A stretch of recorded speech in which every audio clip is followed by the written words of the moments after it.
Hi foodies, let's get into this delicious curry lamb loin chops. So you want to clean them, trim off any fat that you want to, and then season with Jamaican curry powder, coriander, cumin, some all-purpose seasoning, and black pepper. Add salt if your seasoning has no salt in it, okay? I want to add some crushed allspice berries too. That's pimento in Jamaica, we call it pimento. And of course, we need some fresh seasoning. So this is green seasoning and ginger.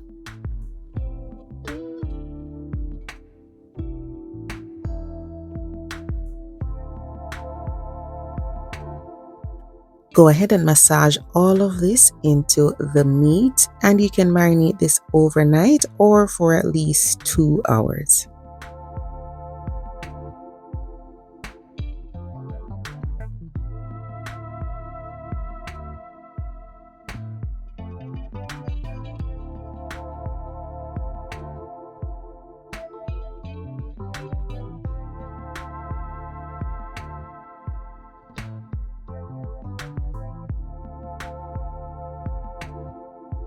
Once you're ready to prepare the lamb, put some oil in a pot, let it heat up over medium heat, and then pour in some Jamaican curry powder.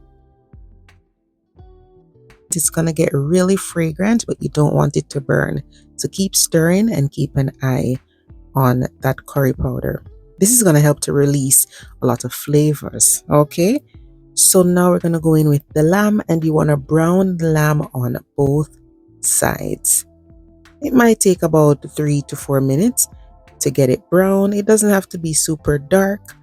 We're not doing a brown stew, so you just want to make sure that you brown it and then flip, turn it on all the sides if you desire. Lamb loin chops are very tender, so these are very easy to cook. However, today we want to make them fall off the bone tender, really juicy. So after we sear them, we are going to be cooking them in some liquid. You can choose to do it in the oven or on the stove top, and we're going to do it low and slow so it's very tender.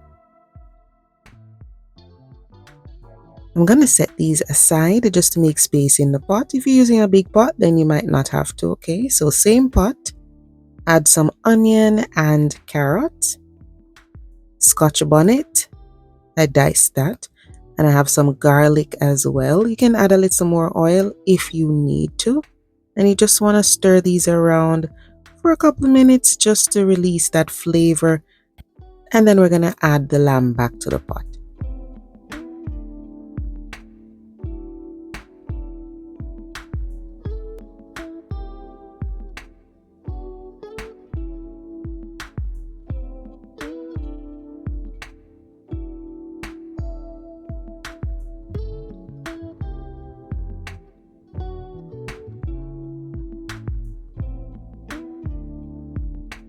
Next, I'm going to add some hot water, and I'll go in with more ingredients for lots of flavor, okay? So go in with some diced scallion, fresh thyme, 1 bay leaf,